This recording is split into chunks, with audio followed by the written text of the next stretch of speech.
Déjà, bonsoir à tous. Je suis docteur Armand, je suis pédiatre à la maternité de la clinique Sainte-Thérèse. C'est un sujet que j'aime beaucoup. Alors, pour vous expliquer d'où ça vient, d'où ça part, initialement, j'ai présenté ce sujet au dernier congrès de journée médecine et enfance.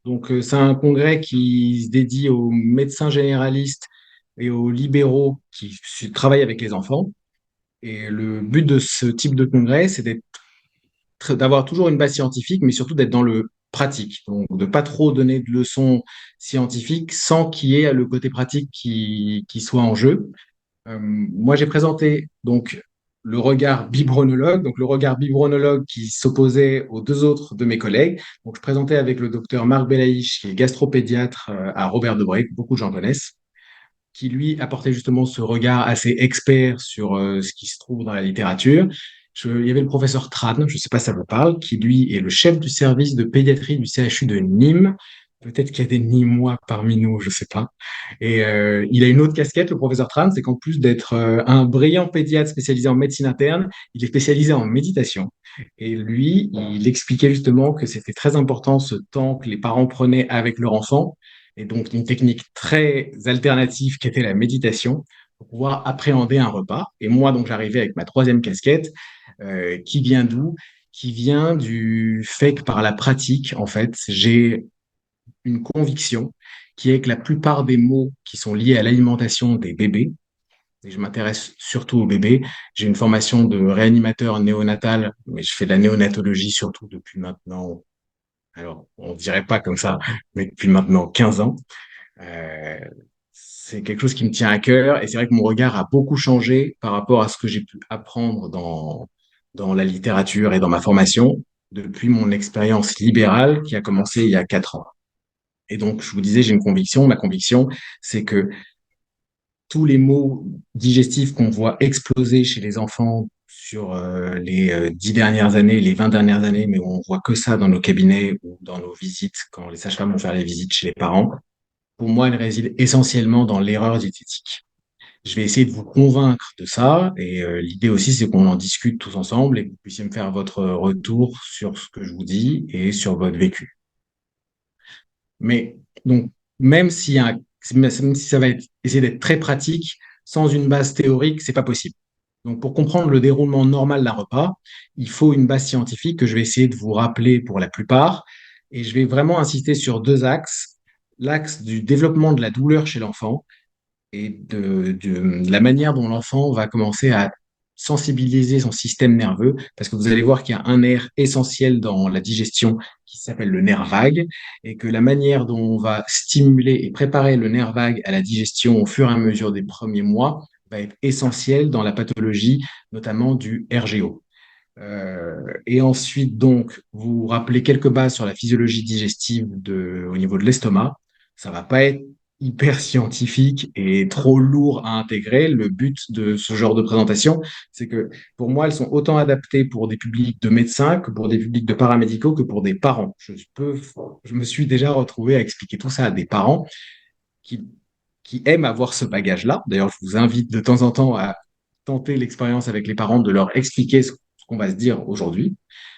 Mais c'est important de comprendre la physiologie normale d'un repas. C'est pas normal que le simple fait de manger puisse générer une pathologie. Le reflux gastro-œsophagien, c'est pas quelque chose d'inné que tout le monde développe, c'est quelque chose qu'on crée chez le patient, enfin, en tout cas que les parents ou que l'enfant se crée lui-même. Et je vais essayer de vous expliquer à peu près pourquoi. Bon, alors, euh, comment vous dire ça avec mes mots? L'idée, c'est donc qu'un bébé qui vient au monde, il faut partir du principe qu'il est parfait et qu'il est tout neuf. Et en fait, si on compare un être humain à n'importe quelle machine neuve qui existe et qu'on se retrouve à avoir à utiliser un jour dans sa vie, et ben en fait, on peut pas l'utiliser en mode full exploitation de la machine tant qu'elle n'a pas été bien démarrée. Je suis désolé de la comparaison entre une machine et un bébé. J'ai dit un être humain pour vous dire que c'est la même chose. Mais en fait, vous allez comprendre ce que je veux dire. Un bébé qui naît, il n'a jamais eu mal, il n'a jamais utilisé son tube digestif, il n'a même jamais respiré. Et en fait, toutes ces choses doivent se faire euh, avec un accompagnement. La manière dont vous allez sensibiliser les fibres nerveuses d'un enfant vont déterminer la manière dont il va percevoir les choses. Le meilleur exemple qu'on peut avoir, vous prenez un bébé dans une unité de néonatologie, par exemple, à qui on va décider de faire des dextros, donc des surveillances de son sucre, de sa glycémie, par des piqûres répétées au niveau du talon. Et ben, qu'est-ce qui va se passer? En fait, plus on va répéter une même douleur chez l'enfant, plus son seuil de tolérance de cette même douleur va diminuer. L'enfant va ressentir la douleur comme étant de plus en plus forte, alors que pour autant, c'est exactement la même douleur. Et en plus de ça, l'enfant va même développer ce qu'on appelle, enfin ce qu'on observe, ce qui est une appréhension de la douleur. Au bout d'un moment, dès qu'on attrape le pied, euh, on voit que l'enfant essaie de retirer son pied, ce qui augmente encore plus le ressenti de la douleur. Pourquoi je dis ça? C'est justement pour vous expliquer que c'est important de respecter la règle de non-douleur chez l'enfant et notamment au moment de l'alimentation, parce que plus l'enfant va avoir à supporter de la douleur et moins il va être capable de la supporter. C'est ce qu'on appelle le phénomène d'hyperalgésie. Et de la même manière, il y a des choses qui ne sont pas censées être douloureuses, comme juste de l'inconfort, et l'inconfort, on peut en ressentir tout le temps, mais c'est pas normal d'en ressentir à chaque repas, à chaque alimentation, et pour un être vivant qui n'a encore jamais ressenti la douleur, eh bien finalement, ce qui va se passer, c'est que le corps humain va interpréter au bout d'un moment ce signal d'inconfort comme un signal douloureux, et on va se retrouver avec des enfants qui vont avoir mal alors qu'ils ne sont pas censés avoir mal. Donc, je vais passer à la diapo d'après. Ce que je veux que vous reteniez de ça, c'est la manière dont on va hypersensibiliser nos fibres nerveuses selon l'usage qu'on en fait, et notamment le nerf vague. J'y reviendrai dans les diapos suivantes. Donc, la digestion. On pourrait passer des séminaires entiers à parler de physiologie de l'estomac. Je vais essayer juste de vous parler ça de quelques minutes. Il faut avoir en tête, c'est qu'en fait, chaque organe a pour but de fonctionner ensemble pour former un tout qu'on est, nous, mais en fait, à la base, chaque organe est son propre tout. Chaque organe a son propre cerveau et chaque organe a pour but de regagner son propre équilibre à lui avant de s'intégrer au reste. L'équilibre de l'estomac, qu'est-ce que c'est? Donc l'équilibre qu'on appelle l'homéostasie pour un organe. L'équilibre de l'estomac, c'est d'être au repos, vide de tout contenu digestif et extrêmement acide. Donc un estomac, dès que vous allez essayer de perturber cet état de base, il va tout faire pour le regagner. Donc l'estomac, il va tout faire pour essayer de regagner son état d'homéostasie par tous les moyens. Et en fait, l'acidité, c'est quelque chose qui est essentiel pour nos organismes. C'est une barrière immunitaire aussi importante que la peau. Ça va permettre de stimuler certaines enzymes digestives ou non en fonction du taux d'acidité qu'on retrouve dans l'estomac. Et c'est seulement dans les états d'extrême acidité que nous pouvons assimiler les protéines du contenu digestif. Donc là, je vais vous parler de trois choses qui participent à la physiologie de la digestion. Une part qui sont les enzymes, donc qui vont participer à la digestion du contenu alimentaire. Une autre part qui est juste la mécanique qui se passe au niveau de l'estomac avec sa distension. Et une dernière partie qui sera hormonale et qui est aussi importante parce que c'est elle qui va générer les cycles de sommeil chez l'enfant. Donc, au niveau enzymatique, le premier dont on va parler, c'est l'acide chlorhydrique. L'intérêt de l'acide chlorhydrique, donc, c'est d'être extrêmement acide. Donc, c'est l'outil le plus essentiel de l'estomac pour pouvoir retrouver son état d'hyperacidité. Dès qu'on va le perturber, l'estomac va générer de l'acide chlorhydrique pour justement revenir à son état d'équilibre. Et c'est seulement dans les états d'hyperacidité qu'on va pouvoir stimuler une des enzymes la plus importante dans la digestion du lait, peut-être même la plus importante, qui est la pepsine. La pepsine, c'est l'enzyme qui va vous permettre de décomposer les protéines de votre bol alimentaire de votre lait et donc de pouvoir les assimiler. Mais cette pepsine, elle est efficace que quand justement il y a de l'acide chlorhydrique qui vient et que le pH de l'estomac est extrêmement bas, sinon elle est inactive. Ce qui se passe, c'est que au moment où le lait arrive dans l'estomac, il va se faire un phénomène qu'on appelle le tamponnage. Donc le tamponnage, c'est juste le fait de faire remonter le pH au niveau de l'estomac par le simple fait d'y mettre du lait. Le pH du lait, il est autour de 7. Ça varie en fonction de l'eau qu'on met ou pas. Pour ceux qui n'ont pas compris encore, je ne parle essentiellement d'allaitement artificiel, mais on pourra parler pendant les questions d'allaitement maternel, mais je m'intéresse vraiment à l'allaitement artificiel et donc je peux vous dire quel est le pH exact d'un lait. Ça dépend de l'eau et c'est tout. Et donc ce qui se passe, c'est que avec le tamponnage et l'arrivée du lait, on va assister à une augmentation du pH. Et au moment où on arrive autour de la barre des 5-6 de pH, on va activer une nouvelle enzyme qui est la lipase gastrique. Et cette enzyme, c'est celle qui va permettre de digérer les matières grasses du lait, notamment les triglycérides à chaîne moyenne. Et les recommandations scientifiques qui sont faites par mon collègue, le docteur Belaïch, font que chaque année ou chaque dizaine d'années, on rajoute encore du gras. Là, récemment, c'était le DHA, donc on rajoute les laits sont de plus en plus gras. Et donc, ce qu'il faut retenir, c'est donc que plus un contenu est gras dans l'estomac, plus le temps de tamponnage doit être long. Et un autre truc essentiel dans la digestion, c'est la mécanique. Donc, il y a des chémorécepteurs dans l'estomac qui sont là pour juste être sensibles aux variations du pH de l'estomac et disons qui vont faire jouer ce jeu d'enzymes et de digestion. Mais il y a également sur les parois de l'estomac des récepteurs à la distension, des mécanorécepteurs. Et en fonction du niveau d'étirement qu'on va ressentir au niveau de l'estomac, ça va envoyer un signal directement au cerveau qui va être les premiers signes de la satiété. Notamment, il y a autre chose, c'est que la distension de l'estomac, elle passe aussi par l'interprétation du nerf vague, et que c'est la distension qui va activer le nerf vague pour lancer le signal qu'il faut sécréter de l'acide chlorhydrique dans l'estomac. C'est quand même bien fait. Donc l'idée, c'est plus ça gonfle, plus on est censé ressentir la satiété, plus le nerf vague va être stimulé, va lancer une sécrétion d'acide chlorhydrique pour essayer justement de faire rebaisser le niveau du pH pour que l'estomac retrouve son point d'équilibre. Et enfin, ce qu'il faut retenir, c'est que normalement, un repas normal, l'enfant, c'est censé le faire dormir. Et pourquoi un enfant dort normalement systématiquement à la fin de chaque biberon? C'est parce que quand on ressent la satiété, on la ressent aussi grâce à des hormones, notamment la leptine. La leptine, c'est la première hormone de la satiété. C'est une hormone qui commence à être sécrétée au maximum vers 15 minutes après le début du repas. C'est pour ça qu'un repas, ça doit durer un certain temps. Et cette hormone, elle est directement dépendante du tonus du nerf vague. L'autre hormone essentielle, c'est l'insuline. Pourquoi je vous parle de l'insuline? C'est parce que le pic insulinique, on le ressent normalement 30 minutes à partir des premières gouttes en bouche, du début d'un repas de chacun. Et quand on a notre pic d'insuline associé à notre pic de leptine, normalement, on voit chez le bébé des signes francs de sommeil. Les cycles en fait alimentaires sont censés créer les cycles de sommeil chez l'enfant.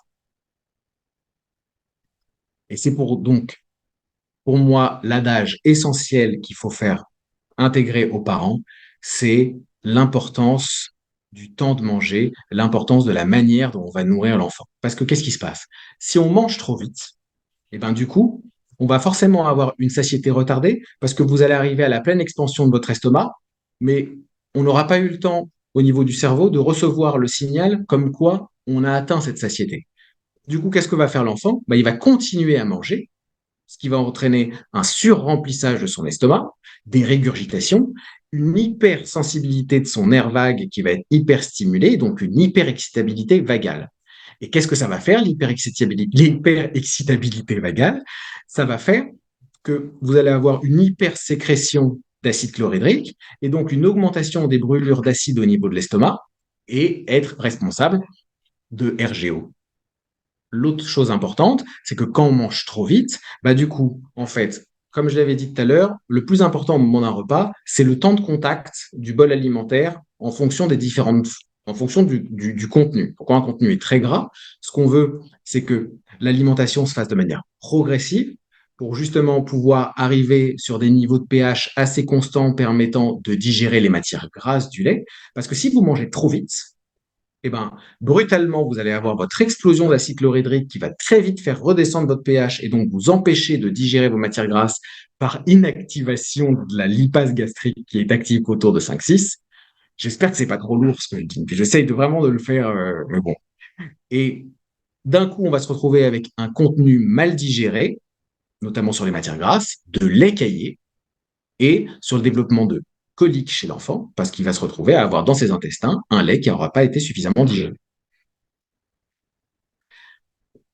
Alors, côté pratique, euh, ce qu'il faut, alors quelque chose que j'ai pas dit, mais qu'il faut que tout le monde ait en tête, et quand je dis tout le monde, c'est tout le monde, j'ai pas le chiffre exact, donc je vais l'inventer et vous pourrez me contredire s'il y en a un de vous qui a le chiffre exact. 95% des bébés que nous suivons sont des nouveau-nés sains. Donc des nouveau-nés qui sont sains, eutrophes, avec une naissance normale, un poids normal, une taille normale, et pour lesquels on ne devrait pas être sur l'alerte. On ne devrait pas conseiller aux parents de les réveiller régulièrement toutes les 3 heures, sinon ils vont faire des hypoglycémies. On ne devrait pas leur dire il doit manger tant, tel jour.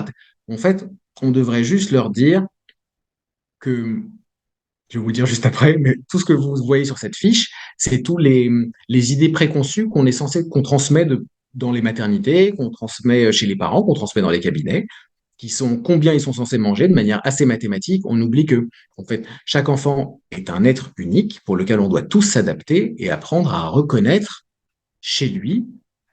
Donc, ce qu'on va faire, c'est que toutes ces choses que vous voyez là, moi, je vous demande peut-être de les mettre à la poubelle et on va essayer de reprendre pourquoi je vous dis ça. Cette photo qui est en haut à droite, c'est une photo qu'on voit dans quasiment toutes les présentations. C'est une photo qui est censée rappeler aux gens la taille de l'estomac en fonction des âges de vie. Donc, qu'est-ce qu'on voit? On voit qu'à la naissance, on est censé avoir un estomac minuscule qui reçoit à peine 10 millilitres. Et plus on avance dans le temps, plus la distension progressive de l'estomac va faire augmenter la capacité de l'estomac. Et qu'en fait, les enfants de 1 mois, ils sont censés prendre entre 80 et 150. Donc ça, 80, 150, c'est pas une fourchette, c'est un râteau. Et que si on prend en effet une petite fille de 2,7 kg avec des parents d'1,60 m et un petit garçon de 4,2 kg avec des parents de basketteurs professionnels, bah, on voit à peu près qui sont censés manger quoi. Donc quand moi je reçois en cabinet des parents qui à l'âge de 15 jours m'expliquent que leur enfant mange des biberons de 120 millilitres toutes les 3 heures, eh ben, j'ai pas besoin de chercher très loin pour savoir que lui, je vais me retrouver à avoir des soucis sur le fait de développer une pathologie de type RGO. Et alors, la grande question qui se pose, à quel rythme on est censé nourrir les enfants? Est-ce qu'on est censé les nourrir toutes les 3 heures? Est-ce qu'il faut les réveiller? Est-ce qu'il faut les laisser dormir la nuit ou pas? Alors déjà, à la base, si on parlait de rythme, c'est parce que très vite, on s'est occupé dans des structures type crèche qui datent des époques de la guerre à avoir besoin d'avoir un rythme pour s'occuper des enfants, ne serait-ce que d'un point de vue organisationnel. Donc, le fait de devoir régler un enfant très tôt, absolument pas. Un enfant, au début, doit être à la demande sur les quantités qu'il choisit. Mais en fait, très vite, le rythme, il faut l'imposer à un enfant. Le rythme, il va de lui-même commencer à en dessiner un, parce que si l'enfant n'a pas de rythme alimentaire, il n'a pas de cycle de sommeil qui vont commencer à s'installer, et donc il va pas avoir de synchronisation biologique, ce qui veut dire que c'est important pour un enfant de trouver son rythme. Le temps entre deux biberons, donc pour vous donner une idée, si vous prenez un biberon de plus de 90 millilitres, le temps de demi-vidange d'un lait, il va être autour d'1 heure et demie. Donc, pour qu'un enfant finisse d'avoir eu le temps de digérer son lait, il faut au moins imaginer que ça doit durer 3 heures. Le lait maternisé, donc le lait de vache, c'est un lait qui de base n'est pas censé être digeste. Donc, il faut le temps de le digérer et après, il faut le temps d'avoir faim. Un mot que je voulais vous dire sur le fait de réveiller les enfants. Les hypoglycémies chez les enfants, ça n'existe pas. Ça existe chez les prématurés au début, ça existe chez les enfants à risque pendant les 48 premières heures, mais globalement, chez le nouveau-né sain à terme, au cours de la première semaine de vie, on n'observe jamais d'hypoglycémie avant 8 heures de jeûne. Les rares hypoglycémies qu'on observe, c'est chez les enfants qu'on laisse pleurer. Donc non, je ne suis pas un partisan de laisser pleurer les enfants. Donc, du coup, qu'est-ce qu'on dit aux parents? Comment on donne un biberon? Donc déjà, leur expliquer que leur enfant, il est unique, que c'est le leur, et que vous ne savez pas combien mange l'enfant qui vous présente. Vous leur dites juste que c'est à eux d'apprendre à leur enfant à manger et que c'est pas à l'enfant de guider le parent. Donc comment on fait ça? Au début, toujours au calme. L'enfant qui pleure parce que c'est naturel, c'est le réflexe qu'ils ont tous pour nous expliquer qu'ils ont faim. Il faut s'efforcer d'essayer de le calmer avant de commencer le repas. Parce qu'un enfant qui pleure et qui mange son biberon, il va se jeter sur un biberon comme un morphale et on va pas réussir à le freiner, à le stopper, à lui apprendre. Donc déjà, on mange lentement et c'est ce que j'appelle aux parents le concept de l'entrée plat dessert. C'est l'importance des pauses. En fait, que votre biberon, il soit un biberon de 30 millilitres ou que votre biberon, ce soit un biberon de 180 millilitres, globalement, le temps du repas, il doit être à peu près le même. C'est-à-dire, avec le nourrisson qui vient de naître, ben, on s'arrête tous les 10-15, on s'installe, on fait une pause, et en fait, de faire traîner le biberon, ça va, un, créer le rythme chez l'enfant, deux, ça va lui permettre de mieux digérer son lait en fonction des différentes phases qu'il a à digérer. Ça va permettre d'avoir une distension progressive de l'estomac. Ça va permettre d'envoyer les premiers signes de la satiété. Ça va permettre de ne pas avoir de brutalité d'acide chlorhydrique déversé dans son estomac et donc d'avoir plus de risques de reflux gastro-œsophagien. Et en fait, les parents vont de eux-mêmes savoir quelle est la quantité de lait qu'ils doivent donner à leur enfant en fonction de leur enfant. Et moi, j'avais donné cet exemple un jour. J'avais dit, j'ai une maman, j'ai dit, il prend du biberon de combien en ce moment? La maman avait dit 78. Pourquoi elle m'avait dit 78? C'est parce qu'elle me disait que, en gros, elle faisait son biberon de 90, elle commençait 30, elle s'arrêtait au bout de 5-10 minutes, il faisait une pause, elle faisait un row, il faisait la deuxième partie, et la troisième partie, donc elle recommence. Et en fait, au bout d'un moment, elle voit que l'enfant commence à avoir les yeux qui se ferment, à s'endormir, parce que les premiers signes de la satiété du bébé, c'est d'avoir sommeil, et que là, la bouche commence à devenir béante, et qu'elle a que à retirer le biberon tout doucement. L'enfant dort, elle le garde sur son épaule, et en fait, elle ne regarde même pas combien il reste dans son biberon. Elle sait que c'est ça dont son enfant avait besoin. Euh, voilà, respecter le temps de digestion et savoir rater un biberon, c'est-à-dire que 1000 fois les parents vont se retrouver à trop tarder parce qu'ils pleurent et qu'ils galèrent et ils doivent faire leur biberon. Et puis quand ils se mettent à faire leur biberon, l'enfant le prend, elles font une pause au bout de 30, il s'endort, c'est fini. Et ben c'est pas grave. Et ils se rattraperont sur le biberon d'après. Et il faut pas essayer de redonner le biberon qui reste 1 heure plus tard parce qu'il a mal mangé. Ça arrive, ça arrivera tout le temps. Et une fois qu'un enfant a un rythme, il faut pas lui casser le rythme qu'il a parce que vous avez le désynchronisé. Donc cette diapo, c'est à peu près tout ce que je viens de vous dire là. Donc je ne vais pas vous l'énumérer, vous la décrire. Elle sera sur le site de la plateforme Mérédit Santé. Euh, mais c'est sympa, parfois je la donne aux parents. Et qu'est-ce que j'observe en pratique? Bah, depuis que je fais cette éducation aux parents de la manière de nourrir leur enfant et que je les sensibilise sur le temps de manger et que je les sensibilise sur le fait que c'est normal qu'il reste du lait dans le biberon et qu'il faut pas s'efforcer à les terminer et que si un enfant a encore faim, ils le sauront mieux que moi et qu'ils seront jamais dans l'erreur de faire un petit peu plus s'il y a besoin parce qu'ils connaissent leur enfant. Je prescris pas quasiment plus, mais j'ai une vraie chute de la prescription de l'inexium et des autres antiacides. Je prescris plus quasiment jamais d'épaississant parce qu'au final, à part pour caler plus les enfants qui ont des problèmes de satiété, j'en ai pas trop besoin. Les enfants dorment mieux, les parents aussi. Et du coup, quand un parent me dit que ça se passe vachement bien et qu'il fait exactement ce qu'on s'est dit, que l'enfant va quand même mal, je remets plus souvent en question le contenu, à savoir le lait de vache, que l'enfant. Et j'aime bien ça. Donc ça, c'est là-dessus que je vais terminer. Pourquoi cette diapo? C'est parce qu'on a trop tendance, les médecins et les professionnels de santé, à penser que la médecine, c'est une science. Alors la médecine, c'est pas censé être une science. En latin, c'est censé vouloir dire art de guérir. Donc ça veut dire quoi un art? Ça veut dire qu'on apprend des choses et qu'avec ces choses qu'on a appris, bah, on les met au service de, nous, bah, des enfants qu'on soigne, des enfants dont on s'occupe, qui sont tous uniques et qu'il faut savoir s'adapter et être plus dans le côté artiste dans la prise en charge que dans un côté purement scientifique avec trop de règles. Je pense que j'ai terminé. Merci beaucoup.